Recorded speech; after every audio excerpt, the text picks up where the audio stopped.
ಈ ವಿಡಿಯೋ ನೋಡುತ್ತಿರುವ ಆತ್ಮೀಯರಿಗೆಲ್ಲರಿಗೂ ನನ್ನ ಹೃದಯಪೂರ್ವಕ ನಮಸ್ಕಾರಗಳು. ಆತ್ಮೀಯರೇ, ನೇರವಾಗಿ ನಾನು ಕಥೆಯನ್ನು ಪ್ರಾರಂಭಿಸುತ್ತಿದ್ದೇನೆ. ಒಂದೂರಲ್ಲಿ ಒಬ್ಬ ಭರತ ಎಂಬ ವ್ಯಕ್ತಿ ಕೂಲಿ ಕೆಲಸ ಮಾಡುತ್ತಾ ಜೀವನ ಸಾಗಿಸುತ್ತಿದ್ದ.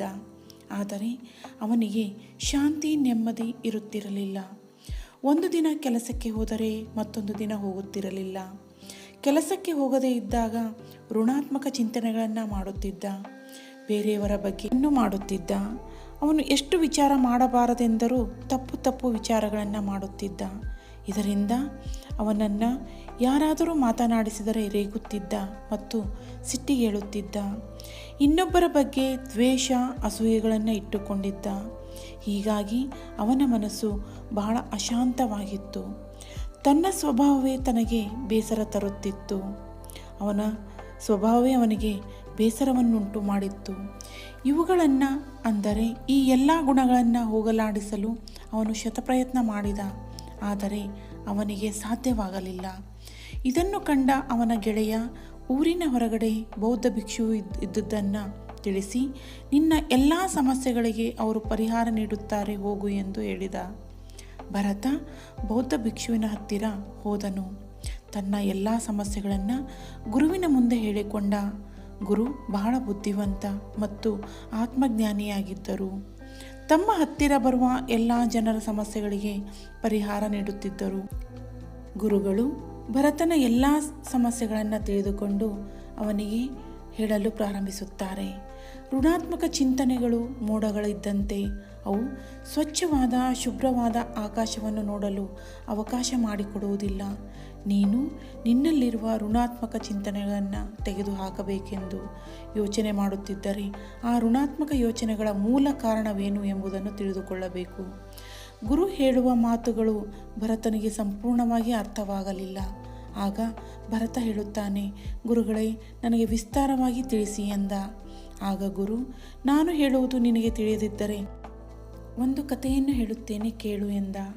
ಒಂದೂರಲ್ಲಿ ಒಬ್ಬ ವ್ಯಕ್ತಿಯು ಒಂದು ಹೊಲದಲ್ಲಿ ಮನೆ ಮಾಡಿಕೊಂಡು ಹೆಂಡತಿ ಮತ್ತು ಮಕ್ಕಳೊಡನೆ ಹೊಲದಲ್ಲಿ ಕೆಲಸ ಮಾಡುತ್ತಾ ಆರಾಮದಿಂದ ಜೀವನ ಕಳೆಯುತ್ತಿದ್ದನು. ಒಂದು ದಿನ ಮಧ್ಯರಾತ್ರಿಯಾಗಿತ್ತು. ಅವನು ಏನೋ ಶಬ್ದ ಕೇಳಿದಂತಾಗಿ ಮನೆಯಿಂದ ಹೊರಗೆ ಬಂದ. ಆಗ ಅವನು ನಿದ್ದೆಗಣ್ಣಿನಲ್ಲಿರುವುದರಿಂದ ಅವನು ಒಂದು ಕಡೆ ದೆವ್ವ ನಿಂತದ್ದನ್ನು ಕಂಡು ಹೆದರಿದ. ಅವನು ಪುನಃ ಮನೆಯೊಳಗೆ ಓಡಿ ಬರಲು ಯತ್ನಿಸಿದ. ಓಡಿ ಬರುವಾಗ ಕಲ್ಲಿಗೆ ಎಡವಿ ಬಿದ್ದ. ಆಗ ಅವನ ಮೊಳಕಾಲಿಗೆ ಗಾಯವಾಗಿ ರಕ್ತ ಬರಲು ಪ್ರಾರಂಭಿಸಿತು. ಅವನಿಗೆ ಎದ್ದು ಹೋಗಲು ಆಗದೇ ಇರುವುದರಿಂದ ಅವನು ತನ್ನ ಹೆಂಡತಿ ಮಕ್ಕಳಿಗೆ ಕೂಗಲು ಪ್ರಾರಂಭಿಸಿದ. ಹೆಂಡತಿ ಓಡೋಡಿ ಬಂದಳು. ಅವಳು ಗಂಡನು ಬಿದ್ದದ್ದನ್ನು ಕಂಡು ವಿಚಾರಿಸಿದಾಗ ಅವನು ಅಲ್ಲಿ ದೆವ್ವ ನಿಂತಿದೆ ಎಂದನು. ಆಗ ಹೆಂಡತಿ ಕಂದೀಲನ್ನು ಹಿಡಿದು ನೋಡಿದಾಗ ದೆವ್ವದ ಬದಲಿಗೆ ಅಲ್ಲಿ ಗಿಡದ ಮೇಲೆ ಒಂದು ಬಟ್ಟೆ ಬಿದ್ದಿದ್ದರಿಂದ ಅದು ಅವನಿಗೆ ದೆವ್ವದ ರೂಪದಲ್ಲಿ ಕಂಡಿತ್ತು. ಆಗ ಹೆಂಡತಿ ಅವನಿಗೆ ಸಮಾಧಾನ ಪಡಿಸಿದಳು. ಗುರು ಭರತನಿಗೆ ಹೇಳುತ್ತಾನೆ, ಆ ವ್ಯಕ್ತಿಗೆ ಗಾಯವಾದುದು ದೆವ್ವದಿಂದಲ್ಲ, ಅವನಲ್ಲಿರುವ ಋಣಾತ್ಮಕ ಗುಣ ಮತ್ತು ಭಯದಿಂದಾಗಿ. ಗುರು ಕಥೆಯನ್ನು ಮುಂದುವರಿಸುತ್ತಾ ಭರತನಿಗೆ ಹೇಳುತ್ತಾನೆ, ಮನಸ್ಸಿನ ಋಣಾತ್ಮಕ ವಿಚಾರಗಳು ಈ ಕಥೆಯಲ್ಲಿ ಬರುವ ದೆವ್ವವಿದ್ದಂತೆ. ನಿನ್ನ ಸಮಸ್ಯೆಗಳಿಗೆ ಮೂಲವಾದ ಕಾರಣ ನಿನ್ನ ಮನಸ್ಸಿನಲ್ಲಿರುವ ಭಯ, ಹೀನ ವಿಚಾರಗಳು ಮತ್ತು ಭೂತಕಾಲದಲ್ಲಿ ನಡೆದ ಘಟನೆಗಳಾಗಿವೆ. ಇವುಗಳೆಲ್ಲ ನಿನಗೆ ಸಿಟ್ಟು, ಋಣಾತ್ಮಕ ದ್ವೇಷದ ರೂಪದಲ್ಲಿ ಹೊರಗೆ ಬರುತ್ತವೆ. ನೀನು ನಿನ್ನಲ್ಲಿರುವ ನೆಗೆಟಿವ್ ವಿಚಾರಗಳನ್ನು ಬಿಡಬೇಕೆಂದರೆ ಅದರ ಮೂಲ ಕಾರಣವನ್ನು ಹುಡುಕಿ ಅವುಗಳಿಗೆ ಪರಿಹಾರ ಕಂಡುಹಿಡಿದಾಗ ನಿನ್ನಲ್ಲಿರುವ ನೆಗೆಟಿವ್ ವಿಚಾರಗಳನ್ನು ಕಡಿಮೆಯಾಗುತ್ತವೆ ಎಂದು ಹೇಳಿದರು. ಆತ್ಮೀಯರೇ, ಹೀಗೆ ನಮ್ಮ ಜೀವನದಲ್ಲಿ ಸಾಕಷ್ಟು ನೆಗೆಟಿವ್ ವಿಚಾರಗಳಿರುತ್ತವೆ.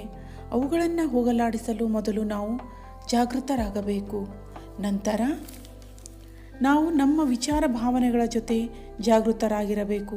ನಮ್ಮ ಮನಸ್ಸಿನಲ್ಲಿ ಏನು ನಡೆದಿದೆ, ನಮ್ಮ ಸುತ್ತಮುತ್ತಲೂ ಏನು ನಡೆದಿದೆ, ನಡೆದ ಘಟನೆಗಳಿಗೆ ನಾವು ಹೇಗೆ ಪ್ರತಿಕ್ರಿಯೆ ಮಾಡುತ್ತಿದ್ದೇವೆ ಎಂಬುದನ್ನು ನಾವು ಸೂಕ್ಷ್ಮವಾಗಿ ನಮ್ಮನ್ನು ನಾವು ಅವಲೋಕಿಸಬೇಕು. ಹಾಗೆಯೇ ನಮ್ಮ ಮನಸ್ಸಿನಲ್ಲಿ ಏಳುವ ಋಣಾತ್ಮಕ ವಿಚಾರಗಳು ಏಕೆ ಬರುತ್ತಿವೆ ಎಂಬುದಕ್ಕೆ ಮೂಲ ಕಾರಣ ಹುಡುಕಿ ಹಾಗೂ ನಮ್ಮ ಭೂತಕಾಲದಲ್ಲಿ ನಡೆದ ಘಟನೆಗಳನ್ನು ಮರೆತು ಅದರಿಂದ ನಾವು ಏನು ಕಲಿಯಬೇಕು, ಅದನ್ನು ಕಲಿತು ನಾವು ಮಾಡಿದ ತಪ್ಪನ್ನು ನಾವು ಬೇರೆಯವರಿಂದ ನಮಗೆ ಏನಾದರೂ ನೋವಾಗಿದ್ದರೆ ಅವರನ್ನು ಕ್ಷಮಿಸಿ ಬಿಡೋಣ. ನಮ್ಮ ಜೀವನದಲ್ಲಿ ನಾವು ಮುಂದೆ ಏನು ಮಾಡಬೇಕು ಎಂಬುದರ ಬಗ್ಗೆ ಧನಾತ್ಮಕ ಚಿಂತನೆಯನ್ನು ಮಾಡಬೇಕು. ಈ ಸದ್ಯದಲ್ಲಿ ನಮ್ಮ ಹತ್ತಿರ ಏನು ಇದೆ ಅದಕ್ಕಾಗಿ ಬ್ರಹ್ಮಾಂಡಕ್ಕೆ ಮತ್ತು ದೇವರಿಗೆ ಧನ್ಯವಾದಗಳನ್ನು ತಿಳಿಸಿ. ನಾವು ಧನ್ಯವಾದಗಳನ್ನು ಹೇಳಿದರೆ ನಮ್ಮಲ್ಲಿರುವ ಸಕಾರಾತ್ಮಕ ವಿಚಾರಗಳಿಗೆ ಪ್ರೋತ್ಸಾಹ ನೀಡಿದ ಹಾಗೆ ಆಗುತ್ತದೆ. ಇದರಿಂದ ನಮ್ಮಲ್ಲಿ ಚೈತನ್ಯ ಶಕ್ತಿ ಹೆಚ್ಚುತ್ತದೆ. ನಾವು ಬೇರೆಯವರಿಗಾಗಿ ಮತ್ತು ನಮಗಾಗಿ ದಯಾಳು ಕರುಣಾಮಯಿ ವ್ಯಕ್ತಿಯಾಗೋಣ. ನಮ್ಮಲ್ಲಿ ಏಳುವ ಋಣಾತ್ಮಕ ವಿಚಾರಗಳಿಂದ ನಮ್ಮನ್ನು ನಾವು ದ್ವೇಷಿಸಲು ಪ್ರಾರಂಭ ಮಾಡುತ್ತೇವೆ.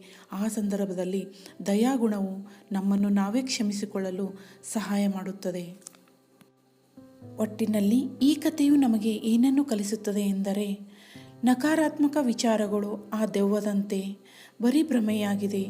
ಈ ಭ್ರಮೆಗಳನ್ನು ನಾವೇ ಹುಟ್ಟಿಸುತ್ತೇವೆ. ಈ ಭ್ರಮೆಗಳನ್ನು ನಾವು ಹೊರಗೆ ಹಾಕಿದರೆ ಜೀವನವನ್ನು ಶಾಂತಿ ನೆಮ್ಮದಿಯಿಂದ ಜೀವಿಸಬಹುದು. ಹೌದಲ್ವಾ ಆತ್ಮೀಯರೇ? ಮುಂದಿನ ವಿಡಿಯೋದಲ್ಲಿ ಹೊಸ ನೀತಿಯೊಂದಿಗೆ, ಹೊಸ ತತ್ವದೊಂದಿಗೆ, ಹೊಸ ಕಥೆಯೊಂದಿಗೆ ಭೇಟಿಯಾಗೋಣ. ದೇವರು ತಮಗೆ ಆಯುರಾರೋಗ್ಯ, ನೆಮ್ಮದಿ, ಸುಖ ಎಲ್ಲನೂ ದಯಪಾಲಿಸಲಿ ಎಂದು ನಾನು ಆ ದೇವರಲ್ಲಿ ಕೇಳಿಕೊಳ್ಳುತ್ತೇನೆ. ನನ್ನ ವಿಡಿಯೋ ನೋಡುತ್ತಿರುವ ಆತ್ಮೀಯರಿಗೆಲ್ಲರಿಗೂ ನನ್ನ ಹೃದಯಪೂರ್ವಕ ನಮಸ್ಕಾರಗಳು. ಆತ್ಮೀಯರೇ, ನಾನು ಈ ವಿಡಿಯೋಗಳನ್ನು ಮಾಡುವ ಉದ್ದೇಶ ನನ್ನಲ್ಲಿ ಹೆಚ್ಚು ಜ್ಞಾನ ಇದೆ ಅಂತಲ್ಲ. ಈ ಜ್ಞಾನ ತಮ್ಮಲ್ಲಿಯೂ ಇರುತ್ತದೆ, ಆದರೆ ಕೆಲವೊಂದು ಬಾರಿ ಮರೆತು ಹೋಗಿರುತ್ತೇವೆ. ತಮ್ಮಲ್ಲಿರುವ ಜ್ಞಾನವನ್ನು ಬಡಿದು ಎಬ್ಬಿಸುವುದು ನನ್ನ ಉದ್ದೇಶವಾಗಿದೆ. ಉದಾಹರಣೆಗೆ ನೋಡಿ, ರಾಮಾಯಣದಲ್ಲಿ ಸೀತಾಮಾತೆಯನ್ನು ರಾವಣನು ಅಪಹರಿಸಿದ. ಅಶೋಕವನದಲ್ಲಿ ಇಟ್ಟಾಗ ಲಂಕೆಯನ್ನು ದಾಟಿ ಹೋಗಿ ಸೀತಾಮಾತೆಗೆ ಸಂದೇಶ ಮುಟ್ಟಿಸಬೇಕಾಗಿರುತ್ತದೆ. ಶ್ರೀರಾಮನ ಭಕ್ತನಾದ ಹನುಮಂತನಿಗೆ ಈ ಕಾರ್ಯ ಒಪ್ಪಿಸಲಾಗುತ್ತದೆ. ಹನುಮಂತನು ಸಮುದ್ರ ದಾಟಿ ಹೋಗಬೇಕಾಗಿರುತ್ತದೆ. ಆಗ ಅವನಲ್ಲಿರುವ ಶಕ್ತಿ ಹನುಮಂತನಿಗೆ ಗೊತ್ತಿರುವುದಿಲ್ಲ. ಅವನಲ್ಲಿರುವ ಶಕ್ತಿಯನ್ನು ಜಾಂಬವಂತನು ನೆನಪಿಸಿದಾಗ ಹನುಮಂತನಿಗೆ ತನ್ನ ಶಕ್ತಿಯ ಬಗ್ಗೆ ಅರಿವಾಗುತ್ತದೆ. ಹಾಗೆಯೇ ಆತ್ಮೀಯರೇ, ತಮ್ಮಲ್ಲಿಯೂ ಸಹ ಜ್ಞಾನವಿದೆ. ಇದನ್ನು ಎಚ್ಚರ ಮಾಡುವುದು, ಬಡಿದೆಬ್ಬಿಸುವುದು ನನ್ನ ಕಾರ್ಯವಾಗಿದೆ. ಸಂಸಾರ ಎಂಬ ಸಾಗರದಲ್ಲಿ ಎಲ್ಲರೂ ಒಂದಿಲ್ಲ ಒಂದು ಸಮಸ್ಯೆಯ ಸುಳಿಯಲ್ಲಿ ಸಿಕ್ಕಿ ಹಾಕಿಕೊಂಡಿದ್ದೇವೆ. ಅವುಗಳಿಂದ ಹೇಗೆ ಪಾರಾಗಬಹುದು? ಶಾಂತಿಯಿಂದ ಹೇಗೆ ಜೀವನ ಮಾಡಬಹುದು? ಸಫಲತೆಯನ್ನು ಹೇಗೆ ಸಾಧಿಸಬಹುದು? ನೆಮ್ಮದಿಯಿಂದ ಜೀವನ ಹೇಗೆ ಮಾಡಬಹುದು? ನಾವು ಭೂಮಿಯ ಮೇಲೆ ಹುಟ್ಟಿದ ಉದ್ದೇಶವೇನು? ದುಃಖದಿಂದ ಪಾರಾಗುವುದು ಹೇಗೆ? ನಿಸರ್ಗದಿಂದ ಏನನ್ನು ಕಲಿಯಬಹುದು? ಮುಂತಾದ ವಿಷಯಗಳನ್ನೊಳಗೊಂಡ ಸಂದೇಶ ಸಾರುವ ವಿಡಿಯೋಗಳನ್ನು ಮಾಡುತ್ತಿರುವೆನು. ಒಟ್ಟಿನಲ್ಲಿ ನನ್ನ ಉದ್ದೇಶ ಎಲ್ಲ ನನ್ನ ಆತ್ಮೀಯರು ಸುಖ ಸಂತೋಷ, ತಾವು ಬಯಸಿದ್ದನ್ನು ಸಾಧಿಸಿ ನೆಮ್ಮದಿಯಿಂದ ಜೀವನ ಸಾಧಿಸಲಿ ಎಂಬ ಆಸೆ ನನ್ನದು. ತಾವು ನನ್ನ ಜೊತೆ ಕೈಗೂಡಿಸಬೇಕೆಂದರೆ ಈ ವಿಡಿಯೋಗಳನ್ನು ಆದಷ್ಟು ನಿಮ್ಮ ಫ್ರೆಂಡ್ಸ್ಗೂ ಸಹ ಶೇರ್ ಮಾಡಿ. ಇದರಿಂದ ಅವರು ಸಹ ಜೀವನದ ಮಹತ್ವವನ್ನು ತಿಳಿಯಲಿ ಮತ್ತು ಶಾಂತಿ ನೆಮ್ಮದಿಯ ಜೀವನವನ್ನು ನಡೆಸಲಿ ಎನ್ನುವ ನನ್ನ ಉದ್ದೇಶವಾಗಿದೆ.